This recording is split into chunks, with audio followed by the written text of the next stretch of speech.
Hello everyone, welcome to my channel. मैं हूं आपकी होस्ट रश्मि।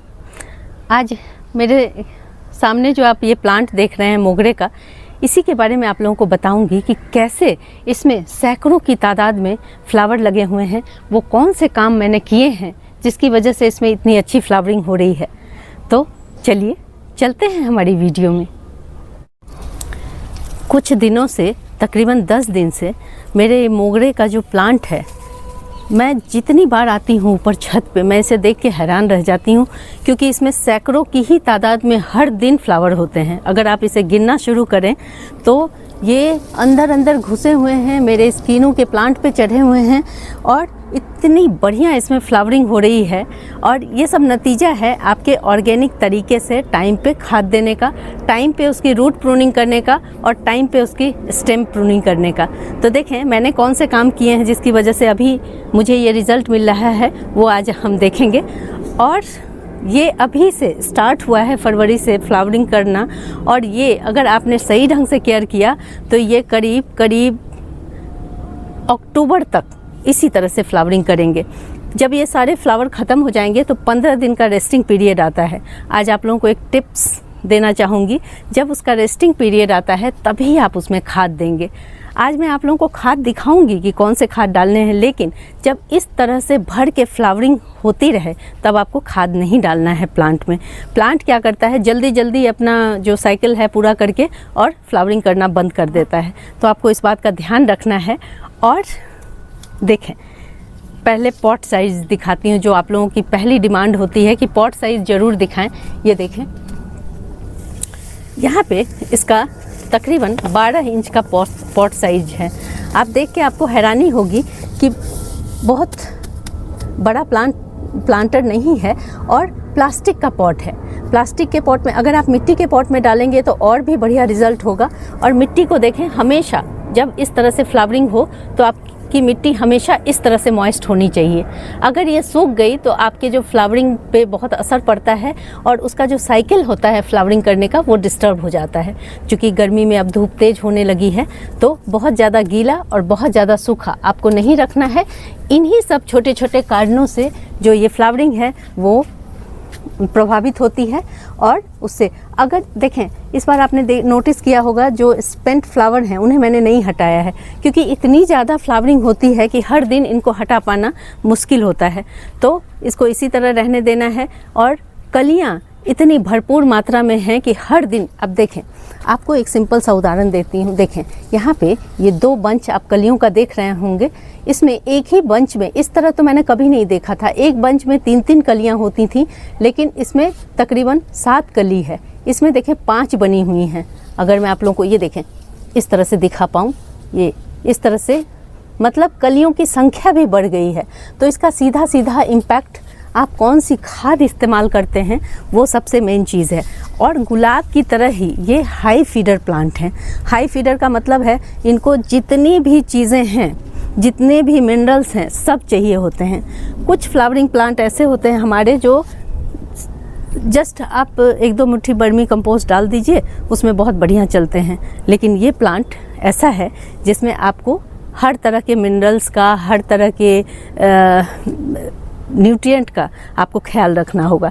तो मैंने इसमें क्या डाला है, आज आपको एक चीज़ बताना चाहूँगी कि जो आप लोग कंपोस्ट बनाते हैं अपने घर में किचन वेस्ट से और गार्डन वेस्ट से, उससे बेहतरीन कोई खाद नहीं हो सकती, क्योंकि उसमें आयरन, कैल्शियम, मैग्नीशियम, फास्फोरस सब बहुत अच्छी मात्रा में होते हैं। और अगर आपने एक बार सॉलिड खाद डाल दिया तो आपको बाद में बस थोड़ी बहुत लिक्विड खाद की ज़रूरत पड़ती है। और अगर आपके पास ये नहीं है तो उसका भी मैं एक दूसरा अल्टरनेट बता देती हूँ, आप उसका इस्तेमाल ज़रूर करेंगे। मैंने आप लोगों को पहले ही बताया कि आज मैं खाद नहीं डालूँगी, क्योंकि मेरे इस प्लांट पे हैवी फ्लावरिंग हो रही है। और इस वक्त मैं, मेरे कोई भी चाहे वो प्लांट हो, मैं उस वक्त खाद नहीं डालती हूँ। और यहाँ देखें, ये है मेरे खुद की बनाई हुई किचन वेस्ट से बनी हुई खाद। कितनी शानदार है, आपको देखने से ही इसका टेक्सचर समझ में आ रहा होगा। ये मैंने डाला है और इतनी ही तकरीबन 2-3 मुट्ठी के करीब ये खाद मैंने आज से, मुझे लगता है जनवरी के लास्ट में मैंने डाला था, उस समय इसमें कोई ग्रोथ नहीं थी, बस जस्ट छोटे छोटे से फुटाव आ रहे थे। वैसे सिचुएशन में आपको खाद डालना बहुत ज़रूरी होता है ताकि प्लांट अपनी पूरी प्रक्रिया को कर पाए। इसमें हार्मोनल बैलेंस भी इस तरह के खाद डालने से बनते हैं और वही सब चीज़ फ्लावरिंग करने के लिए जिम्मेवार भी होते हैं। तो देखें, अगर आपके पास सिर्फ किचन वेस्ट कंपोस्ट हो तो आपको दूसरे कंपोस्ट की इसमें कोई ज़रूरत नहीं पड़ेगी। मिट्टी को एसिडिक करने के लिए आप थोड़े से सरसों की खली का इस्तेमाल कर सकते हैं, क्योंकि गुलाब और मोगरा दोनों की मिट्टी जब थोड़ी सी एसिडिक होती है तभी वो न्यूट्रिएंट को एब्जॉर्ब कर पाता है। बहुत सारे केसेस में मैंने देखा है कि आप ही लोगों के कमेंट से मुझे पता चलता है कि हमने तो सारे वो उपाय कर लिए लेकिन फिर भी हमारे प्लांट में फ्लावरिंग नहीं हो रही है। जब ऐसा हो तो आप ये समझें कि आपकी जो मिट्टी है वो न्यूट्रिएंट को एब्जॉर्ब नहीं कर पा रही है। ऐसी स्थिति में आप थोड़ी सी सरसों खली या थोड़ा सा नींबू, आधा नींबू 1 लीटर पानी में निचोड़ करके डालें। आप देखेंगे कि कितनी बढ़िया आपके कलियां बनने लगती हैं। तो ये सब छोटी छोटी टिप्स हैं जिनको जानना बहुत ज़रूरी है। और अगर आपके पास ये ऑप्शन मौजूद ना हो तो आप क्या करेंगे, क्योंकि हर कोई को ये नहीं बना पाते हैं, जगह की कमी होती है, बहुत सारे रीजन होते हैं उसके, तो उसके लिए भी एक अल्टरनेट मैं लेके आई हूँ। ये सारी चीज़ें आप ज़रूर रखें अगर आपके पास गुलाब और मोगरा है। देखें, ये है मेरी वर्मी कंपोस्ट, थोड़ी सी ड्राई हो गई है लेकिन कोई बात नहीं।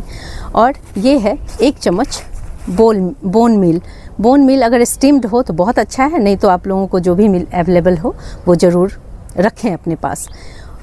इसके अलावा अगर कुछ लोग बोन मील का इस्तेमाल नहीं करना चाहते हैं, हालांकि ये बहुत बढ़िया खाद है, तो वो रॉक फास्फेट का इस्तेमाल कर सकते हैं, वो भी अपने पास हमेशा रखना चाहिए। ये है ऑर्गेनिक पोटास, केमिकल भी मिलता है लेकिन हमें ऑर्गेनिक वाले पोटास लेने हैं जो मार्केट में इजीली अवेलेबल हैं। और ये है सरसों की खली। सरसों की खली का मेरे पास इस बार पाउडर है इसलिए मैंने ये लिया है। इन सब को मिक्स करके हम अपने गमले में अच्छे से गुड़ाई करके डाल देंगे। और उसमें जब भी आप खाद डालें तो पानी डालना ना भूलें, पानी ज़रूर अच्छे से डालें ताकि नीचे से सीप कर जाए। उसके बाद आप देखेंगे कि आपके प्लांट की ग्रोथ कैसी होती है। और इन्हीं सारे ऑर्गेनिक मैटर से आपकी मिट्टी भी रिच होगी। और मैं अपने प्लांट को लगातार आप लोगों को दिखाऊंगी कि किस तरह से इसमें जब कलियां बननी कम भी हो जाएंगी तो भी इस तरह के खाद अगर आप रिपीट कर देते हैं तो फिर से उसमें भर करके इस तरह से कलियां लगने लगती हैं। आप चाहें तो आप इसका लिक्विड फॉर्म में भी दे सकते हैं। इन सब को 24 घंटे के लिए आप किसी बकेट में पानी में डाल करके 1-2 लीटर में पानी में डाल करके छोड़ दें और उसके बाद इसमें 15-15 दिन में इस्तेमाल करें। आप उसके बाद आप इसकी ग्रोथ देखेंगे, कंटिन्यूअस बम्पर फ्लावरिंग आपके गार्डन में होगी। मैंने आप लोगों को पहले ही बताया कि आज मैं खाद नहीं डालूंगी क्योंकि मेरे इस प्लांट पे हैवी फ्लावरिंग हो रही है और इस वक्त मेरे कोई भी चाहे वो प्लांट हो, मैं उस वक्त खाद नहीं डालती हूँ। और यहाँ देखें, ये है मेरे खुद की बनाई हुई किचन वेस्ट से बनी हुई खाद। कितनी शानदार है, आपको देखने से ही इसका टेक्सचर समझ में आ रहा होगा। ये मैंने डाला है और इतनी ही तकरीबन 2-3 मुट्ठी के करीब ये खाद मैंने आज से, मुझे लगता है जनवरी के लास्ट में मैंने डाला था। उस समय इसमें कोई ग्रोथ नहीं थी, बस जस्ट छोटे छोटे से फुटाव आ रहे थे। वैसे सिचुएशन में आपको खाद डालना बहुत ज़रूरी होता है ताकि प्लांट अपनी पूरी प्रक्रिया को कर पाए। इसमें हार्मोनल बैलेंस भी इस तरह के खाद डालने से बनते हैं और वही सब चीज़ फ्लावरिंग करने के लिए जिम्मेवार भी होते हैं। तो देखें, अगर आपके पास सिर्फ किचन वेस्ट कंपोस्ट हो तो आपको दूसरे कंपोस्ट की इसमें कोई ज़रूरत नहीं पड़ेगी। मिट्टी को एसिडिक करने के लिए आप थोड़े से सरसों की खली का इस्तेमाल कर सकते हैं, क्योंकि गुलाब और मोगरा दोनों की मिट्टी जब थोड़ी सी एसिडिक होती है तभी वो न्यूट्रिएंट को एब्जॉर्ब कर पाता है।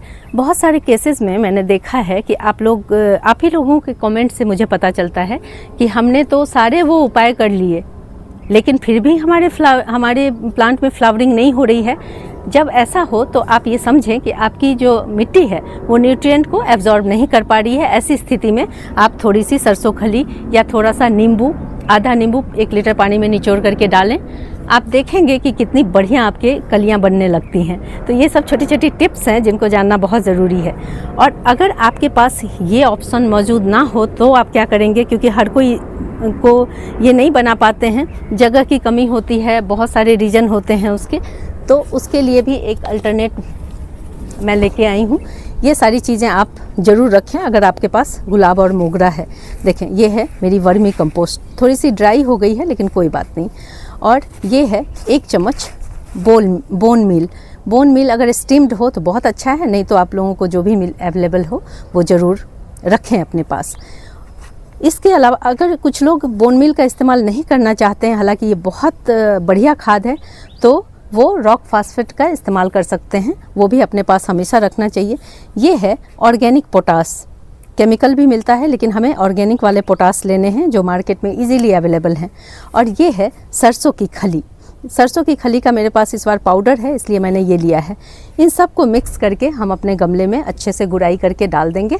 और उसमें जब भी आप खाद डालें तो पानी डालना ना भूलें, पानी ज़रूर अच्छे से डालें ताकि नीचे से सीप कर जाए। उसके बाद आप देखेंगे कि आपके प्लांट की ग्रोथ कैसी होती है। और इन्हीं सारे ऑर्गेनिक मैटर से आपकी मिट्टी भी रिच होगी। और मैं अपने प्लांट को लगातार आप लोगों को दिखाऊंगी कि किस तरह से इसमें जब कलियां बननी कम भी हो जाएंगी तो भी इस तरह के खाद अगर आप रिपीट कर देते हैं तो फिर से उसमें भर करके इस तरह से कलियां लगने लगती हैं।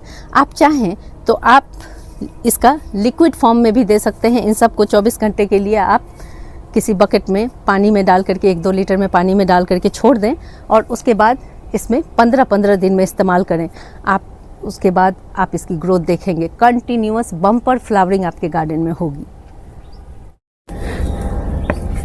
अगर आपके मोगरा में 2-3 साल का आपका प्लांट हो गया है और फिर भी उसमें फ्लावरिंग नहीं आ रही है तो एक और चीज़ आप लोग ज़रूर चेक कीजिएगा। आपने खाद डाल दिया, सब कुछ कर दिया, अगर उसकी जो रूट है वो कॉम्पैक्ट हो गई है या फिर उसकी ऊपर तक, देखें मेरे कैसे आप उसको पहचानेंगे, ये देखें पिछली बार मेरे इसी प्लांट में ऐसी ही चीज़ें हो गई थी, ऊपर तक मिट्टी भर गई थी। मैं ज़्यादा नहीं छेड़ूंगी, बस आप लोगों को दिखाने के लिए। ये जो देखें, ये जो फीडर रूट होती हैं छोटी छोटी इस तरह की, ये फीडर रूट हैं। ये जब ऊपर तक आपको दिखने लगे, मिट्टी बिल्कुल ही कॉम्पैक्ट हो जाए, इस तरह से हाथ करने पे भी अगर आपको ये मिट्टी ना दिखे, तब आपको एक और काम करना है, अपने प्लांट को गमले से बाहर निकालना है और नीचे की तरफ जो 1 इंच की जितनी रूट है वो सब आपको कट करके वापस उसी गमले में आपके प्लांट को हल्की सी जड़ों की प्रूनिंग करके डाल देनी है। और उसमें जो भी खाद मैंने आप लोगों को बताया है वो सारे खाद डाल करके आप इसमें डालेंगे। और ये प्रक्रिया तकरीबन हर 2 साल पे आपको करना है। अगर आप ये काम नहीं करते हैं और आपका प्लांट रूट बाउंड हो जाता है तो भी आपको प्रॉब्लम फेस करना पड़ेगा। दूसरी चीज़, अगर इस तरह से फ्लावरिंग हो रही है और उसके बाद आप देख रहे हैं कि अचानक फ्लावरिंग रुक गई और दोबारा से कलियां नहीं बन रही हैं, तो आप इसके स्टेम की भी हल्की हल्की प्रूनिंग कर देंगे। जैसे देखें, ये पतली पतली स्टेम है, ऊपर से 1 इंच छोड़ करके हल्की हल्की सी पूरे प्लांट में प्रूनिंग कर देंगे। हार्ड प्रूनिंग से बचना है आपको क्योंकि ये इनका ग्रोइंग पीरियड है। हल्की प्रूनिंग करने के बाद आप खाद डाल दें। उसके बाद आप देखेंगे कि यहाँ से 2-2, 3-3 ब्रांचेस फुटाव लेंगे और उसी में नई कलियाँ बनेंगी और फिर से आपका प्लांट फूलों से भर जाएगा। अगर आप लोगों को मेरी ये वीडियो पसंद आती है तो प्लीज़ इसे लाइक, शेयर एंड सब्सक्राइब करना ना भूलें। बेल बटन को ज़रूर दबाएं। Live nature, love nature. Thank you.